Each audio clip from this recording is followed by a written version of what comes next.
are not cracked wide open right about now. Thank you, Amy. Whew, gotta get myself together, sorry. So, most of you know that we have about 50 students who are in our Prosperity classes. We've got Prosperity Plus 1, with about 30 students, and Prosperity Plus 2 with about 20 students. And we're halfway through the course. It's been 5 weeks now. It's a 10-week course. And people, thank you, people are really starting to experience an expanded idea of what life can look like. In both of the classes, we're spending a lot of time developing a vision, developing a mental picture for how we want our life to work. But it's not just a casual daydreaming, oh, this might be nice, this might be nice. We're being taught to consciously and consistently work with our vision in order to make it real. Make it real first in our minds, and then make it real in our world of experience out here. Because what we know in metaphysics is that we must first develop the mental picture, the mold, the frame of the thing that we want to experience in our life. Because once that becomes clear, then this creative substance of the universe, this God stuff, this thing from which everything is made, can come in and fill up that mold or that picture that we are developing. Is this making sense to you? Ernest Holmes calls it our mental equivalent. He said this.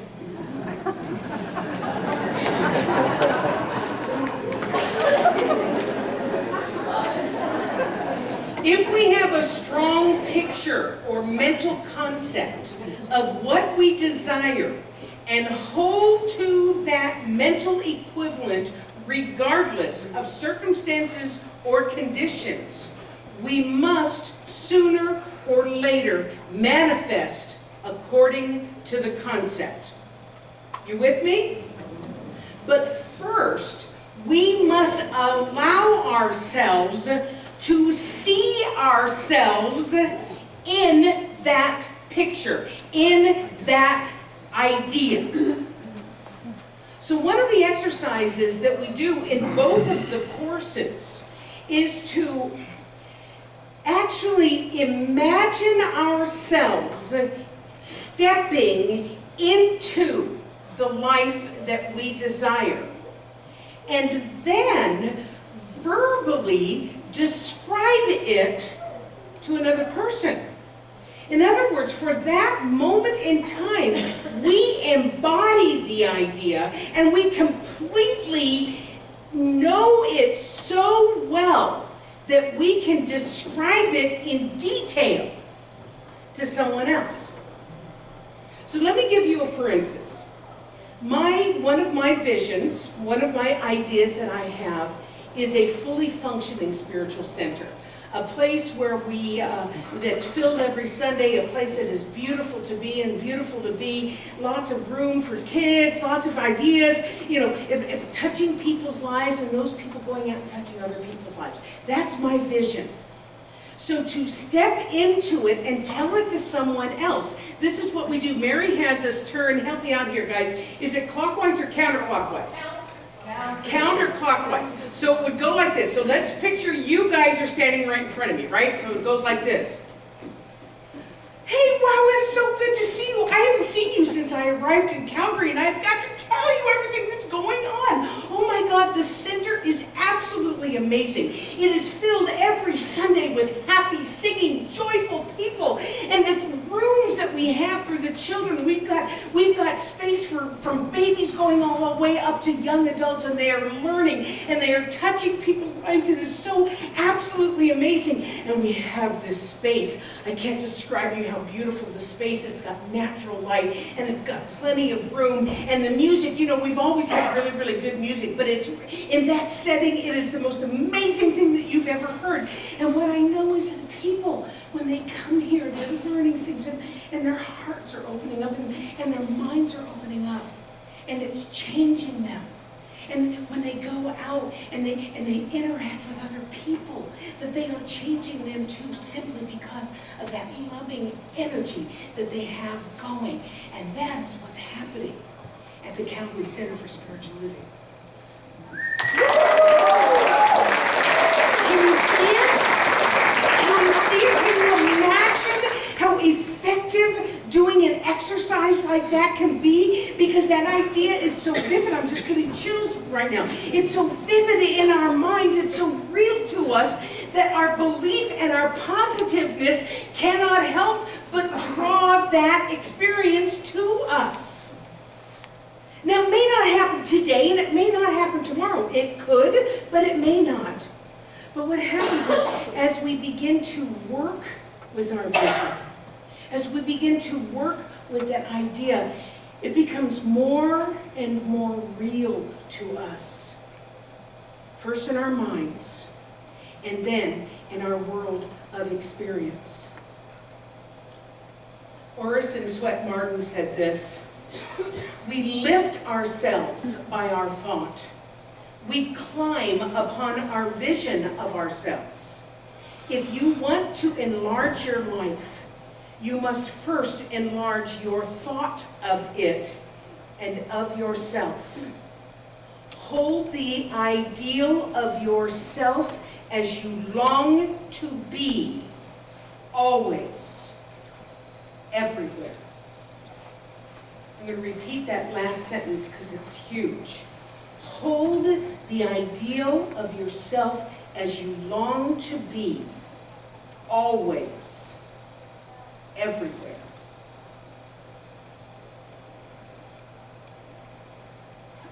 The challenge that some of us face is that if we don't see immediate results, because after all, we do live in immediate gratification, right? Anybody but me? Yeah. If we don't see those immediate results, we often give up.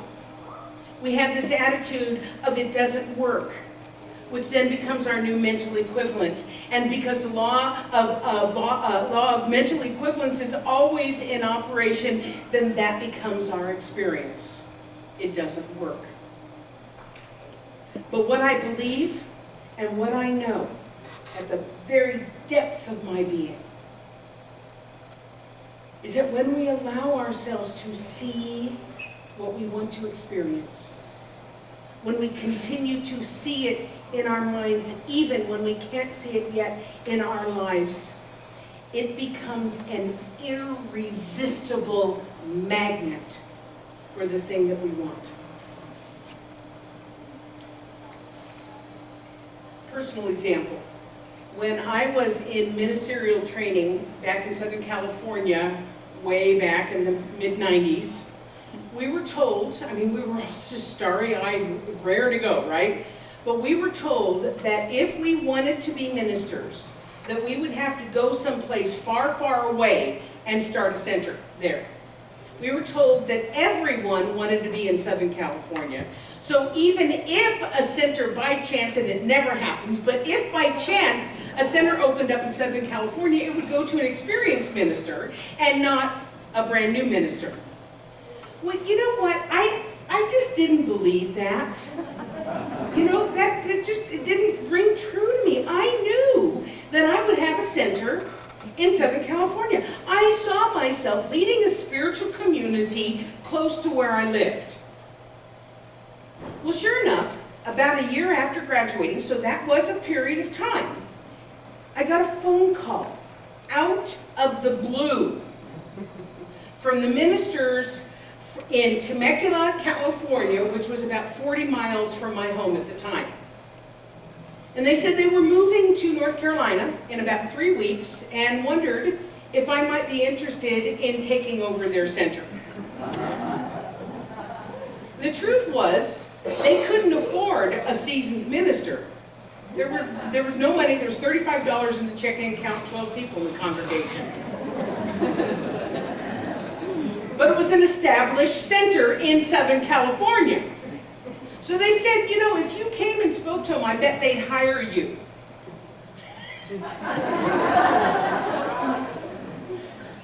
is history. I served as the senior minister of the Temecula Center for close to 15 years before I got a new vision, and a bigger vision to come here to Canada. And trust me, there were more than 12 people in my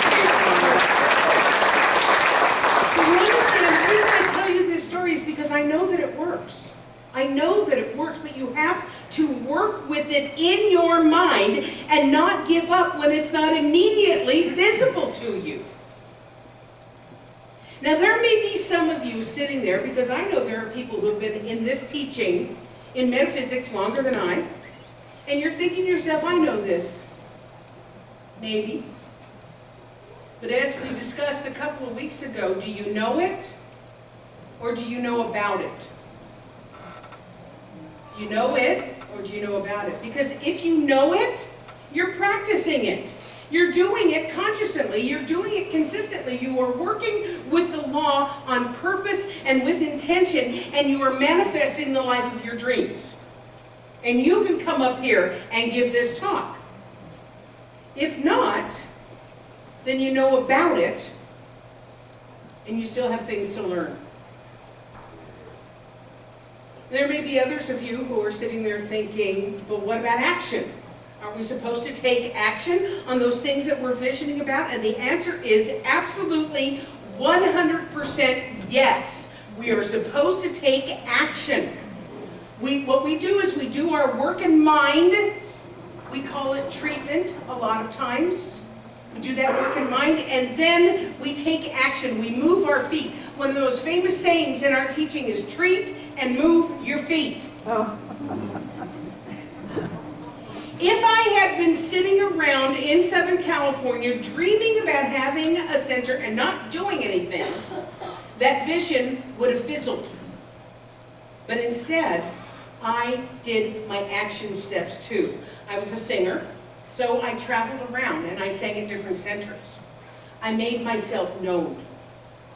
In other words, I did my mental and my spiritual work, and I also provided a physical instrument through which spirit could work. Because the truth is, there were any number of ministerial graduates in California at that time who would have been able to do the job, who would have loved to have done the job, but I was the one they called. Because I saw myself doing it, and I took action to make myself visible and available. I love this quote.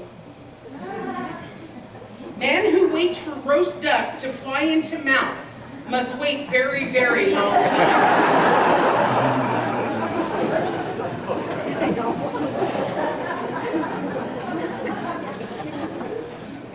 So that's the beauty of the process that we learned in the Prosperity Plus classes, or that we're learning, is that first we must allow ourselves to see the life that we want to live, and then we figuratively, as I showed you earlier, step into it. In fact, this is an amazing story.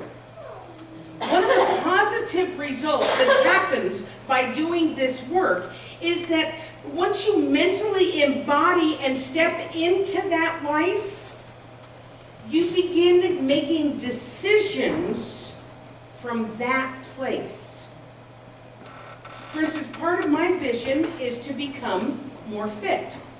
Now, I'm actually surprisingly fit for a woman of substance. You should feel these guns, I'm telling you. But I want to be fitter, right? So I'm working with this vision. I'm working with this idea. I've stepped into this idea of being more fit.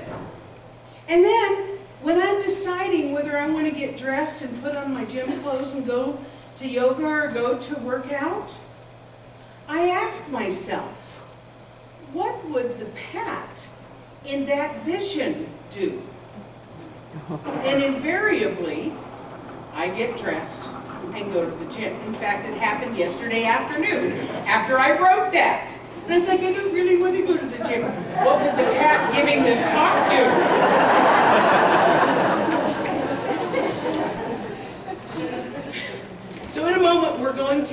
actually, we're going to practice this technique, short of actually physically stepping into it for obvious logistical reasons. But I want to point out the 4 areas that we are working with in this course. We're working with health, which includes physical, emotional, and mental health.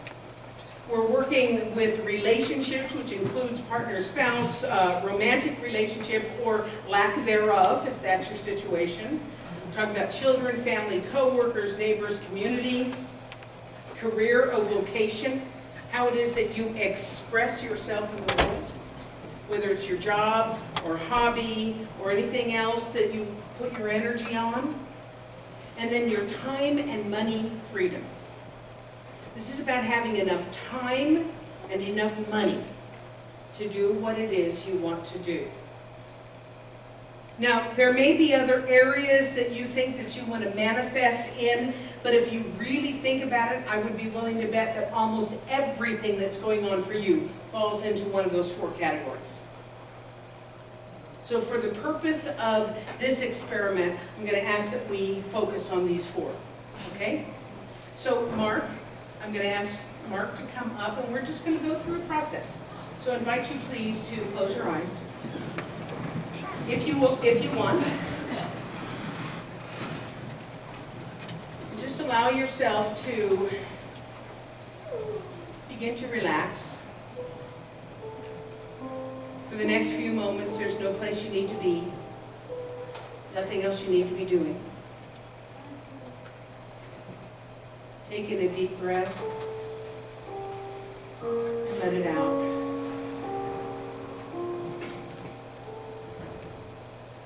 And take in another deep breath, and as you let it out, imagine your mind opening.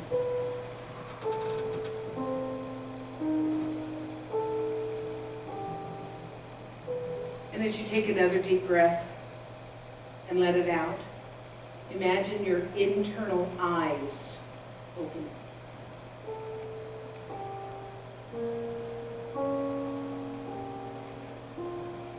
And so let us consider the area of health. What is the ideal vision you have regarding your health?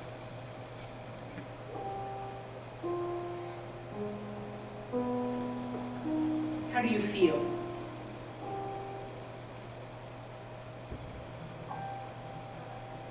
What activities are you doing?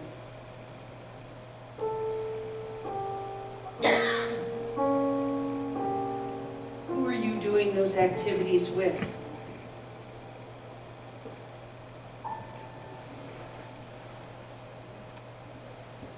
In your mind's eye, look down at your feet.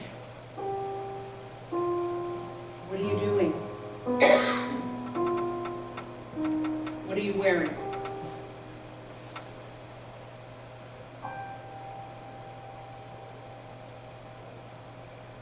Can you see it?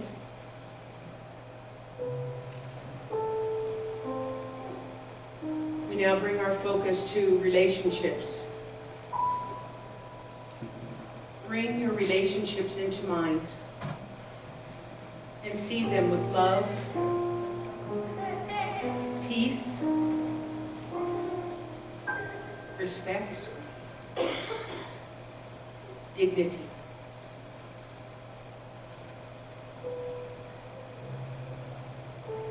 See yourself interacting with your loved ones in a happy and healthy way.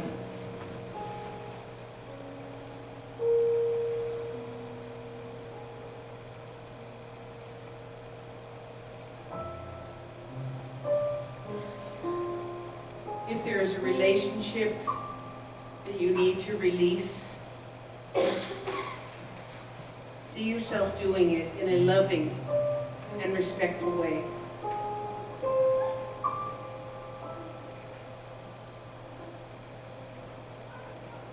If you need clarity about a relationship, see that clarity coming to you in a way that you recognize.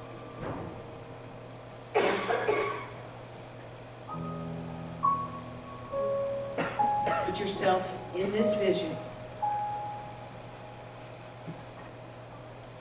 Can you see it?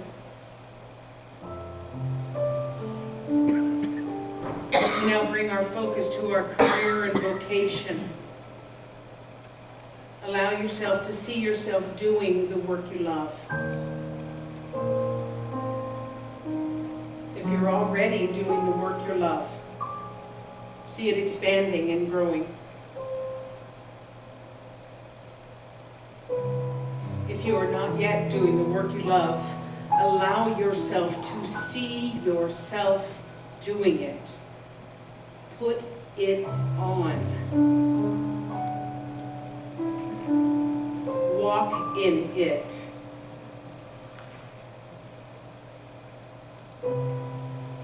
Talk from it. Be it.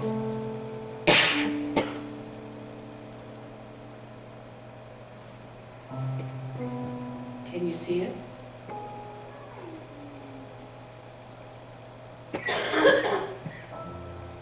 And finally, we bring our attention to time and money freedom. This may be the one that is the most challenging to imagine. And yet we know that everything is energy. It isn't different than anything else. So allow yourself to see yourself having all the time and all the money you need to live the life you are imagining.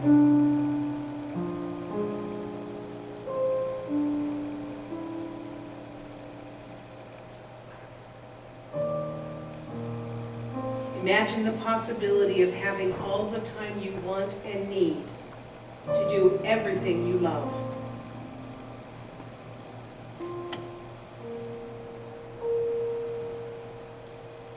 Visualize that everything that needs to be done is done. See yourself leisurely and peacefully moving through your life.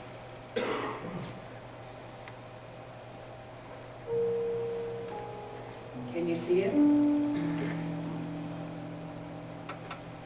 Now see yourself with all of the money and the resources you need and want to support this life. Imagine yourself enjoying all the benefits of a prosperous and joyful life. Who's with you? What are you doing?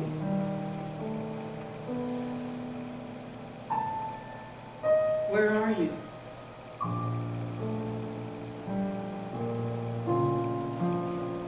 What are you looking at?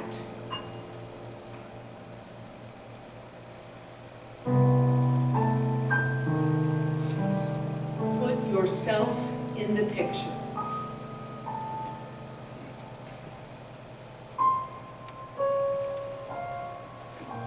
Can you see it?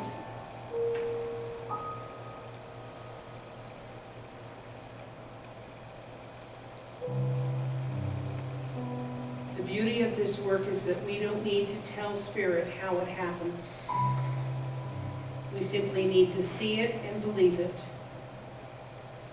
and trust that the universe knows how to bring it to us.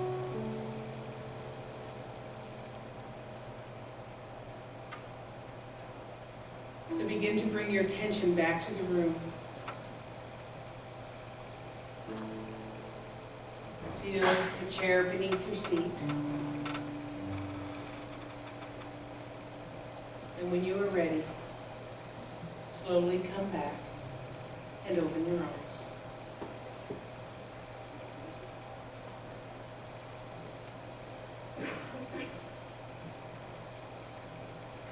So I recommend that you work with this technique on a regular basis, even if just for a very short period of time. That was about 5 minutes, what we did just there.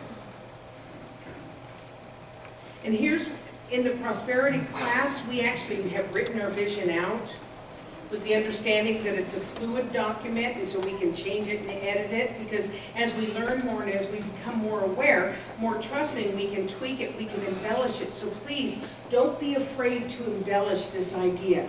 Don't be afraid to give it as much color and as much feeling and as much depth as you are able to do. Allow yourself to be so much in that vision that it causes your heart to beat a little bit faster.